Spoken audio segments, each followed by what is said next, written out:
Boa noite, sou a professora Eveline Gadelha, do módulo de endocrinologia, e vou apresentar para vocês a aula de puberdade.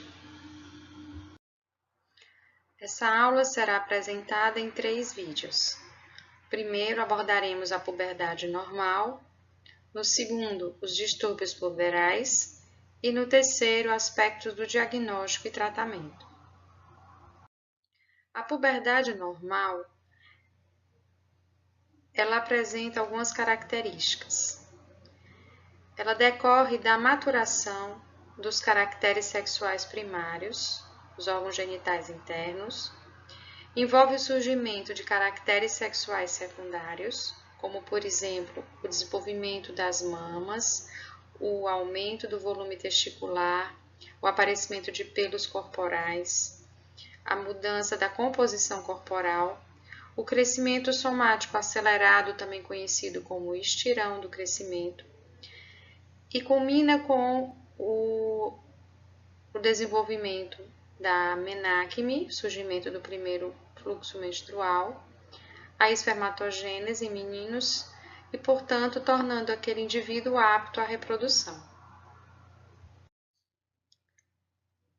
A distribuição da idade de início de puberdade em uma dada população segue o padrão gaussiano, tão bem representado neste gráfico, onde podemos observar que 95% das meninas iniciam a puberdade entre 8 e 13 anos e os meninos entre 9 e 14 anos.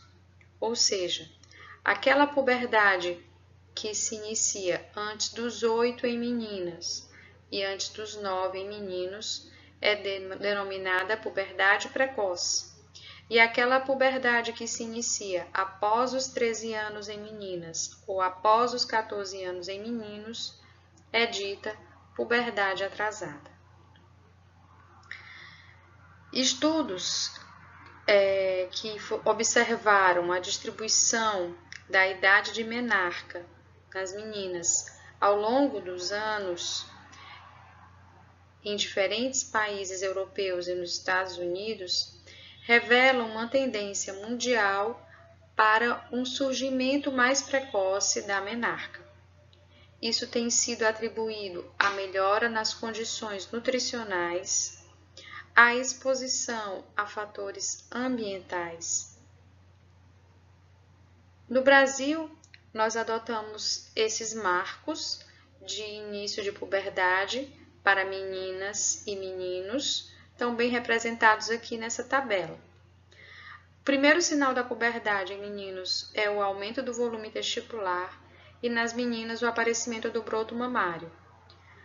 O estirão de crescimento, a aceleração, o aumento na velocidade de crescimento em meninos ocorre por volta do estadio 3 ou 4 da puberdade, enquanto que nas meninas é um pouco mais precoce, entre os estadios 2 e 3. E a duração da puberdade em meninos é um pouquinho mais prolongada do que em meninas. Com relação a esses fatores que controlam o tempo da puberdade, sabemos que 50% a 80% da variabilidade no início da puberdade é determinada geneticamente. Ela é desencadeada pela ativação do pulso gerador de GNRH hipotalâmico, que além dos fatores étnicos e genéticos, envolvem também fatores nutricionais e a exposição a compostos químicos ambientais. Os mecanismos, no entanto, ainda não foram completamente elucidados. Neste slide estão representadas as vias hipotalâmicas reguladoras mais conhecidas da secreção do GNRH, que é o hormônio hipotalâmico liberador de gonadotrofinas. As setas em laranja representam as vias excitatórias e as setas em vermelho representam as vias inibitórias. O domínio 1 compreende os componentes inibitórios do sistema, que envolvem a sinalização via GABA dos receptores GABAérgicos e a sinalização opioide via receptor de endorfina. O domínio 2 contém as vias excitatórias principais, que envolvem a via de sinalização glutamato através da família de receptores glutamato e a sinalização quispeptina via receptor GPR54 ou Kis1. O domínio 3 é composto por fatores sintetizados por células gliais, astrogliais e ependimogliais, que facilitam a liberação do GNRH. Incluem enzimas desidrogenase glutâmica e glutamina sintase, que regulam a concentração de glutamato, e a elaboração de uma variedade de fatores de crescimento. O fator básico de crescimento de fibroblasto, subunidades de receptores de TGF-alfa e neuroregulinas e as prostaglandinas. Uma outra proteína, MKRN3, tem um papel inibitório nesse sistema e foi recentemente descoberta. O estresse também tem um fator inibidor sobre esse sistema. A nutrição exerce uma ação estimulatória. As crianças obesas tendem a ter um amadurecimento puberal, uma ativação mais prematura do eixo. E a exposição a desreguladores endócrinos, substâncias químicas com estrutura química que se assemelham a hormônios, poderiam ter efeitos tanto excitatórios quanto inibitórios.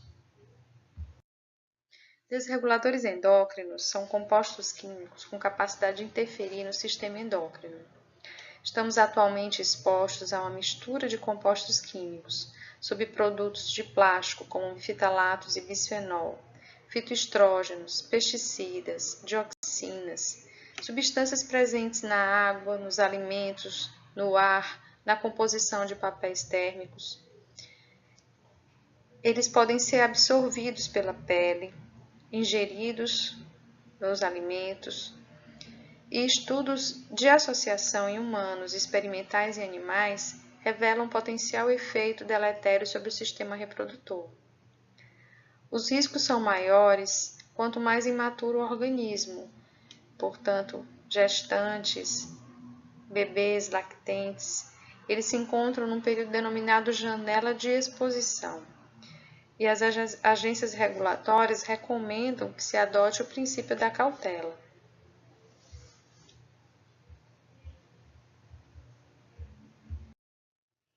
Passando então agora à anamnese,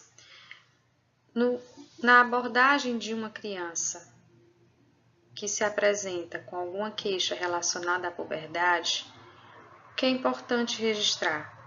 Qual o primeiro sinal da puberdade? Em que idade ele surgiu? Em relação aos antecedentes pré-natais e perinatais, qual o peso e o comprimento do recém-nascido? Quais foram as condições de parto e as patologias perinatais que a criança desenvolveu? Houve exposição materna a esteroides sexuais, a desreguladores endócrinos? Em relação aos antecedentes pós-natais, é importante indagar sobre doenças concomitantes, exposição pós-natal a esteroides sexuais e a desreguladores endócrinos também. E o padrão familiar da puberdade? Qual foi a idade de menarca da mãe? Todos esses pontos são importantes serem considerados ao se fazer a história de uma criança com alguma queixa relacionada à puberdade. Quanto ao exame físico, é importante fazer uma boa avaliação das medidas antropométricas, aferindo corretamente a altura em pé e sentada, o peso, o índice de massa corpórea, a envergadura, alterações na pele, nos cabelos, da tireoide, achados neurológicos, fazer o estadiamento correto da puberdade e a inspeção da genitália externa. Todos esses dados eles devem ser corretamente avaliados e registrados.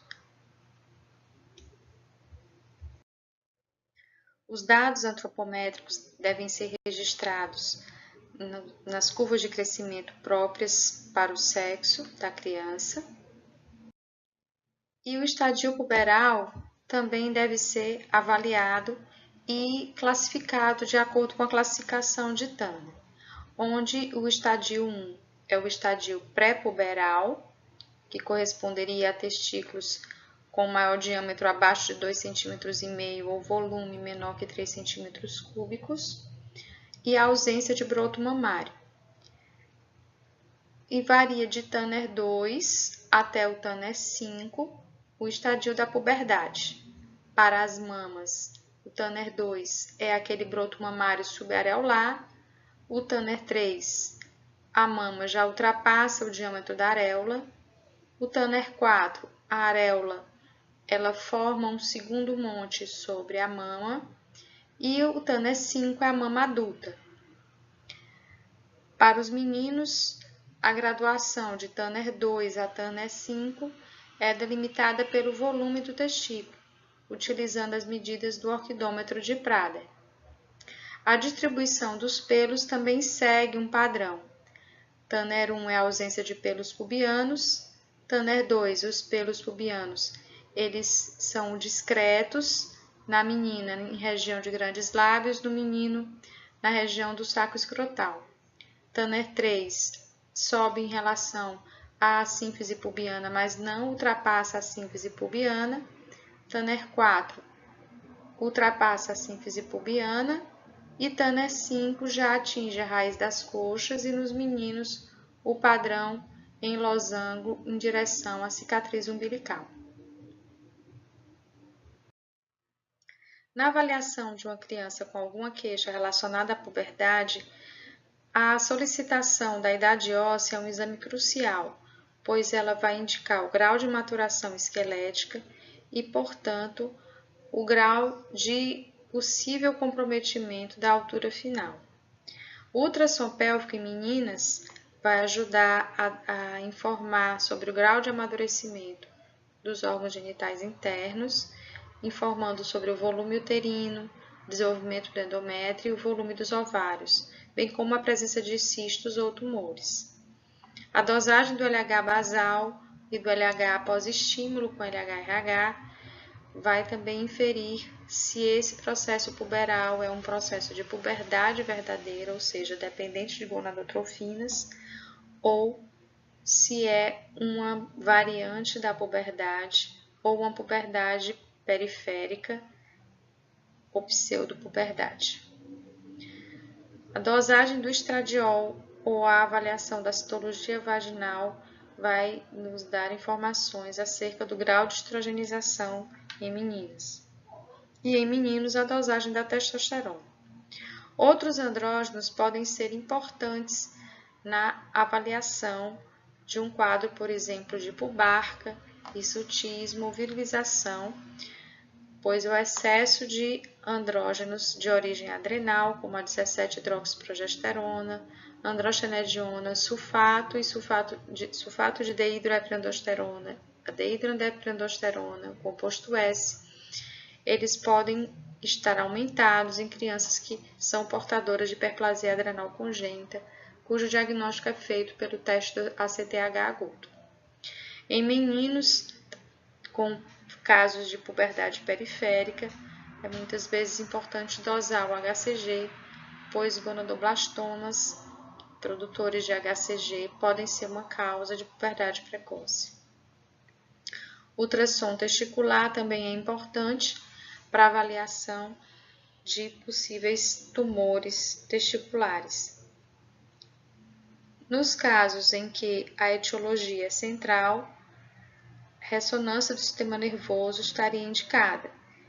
E nos casos em que se suspeita de uma patologia adrenal, tomografia ou ressonância estariam também indicados.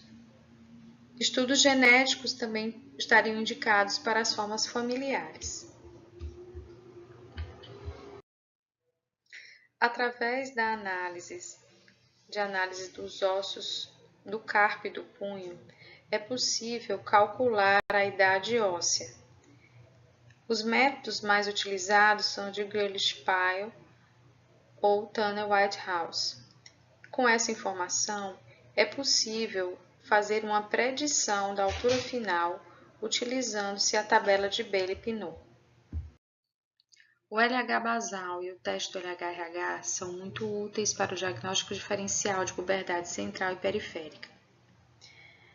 Pela eletroquimiluminescência, o LH basal maior que 0,3 ou pela quimiluminescência, o LH após LH-RH agudo acima de 5 unidades por litro, confirmam que houve ativação do eixo e, portanto, que a puberdade é verdadeira. Outra alternativa seria usar o análogo do LH-RH, que é um superagonista.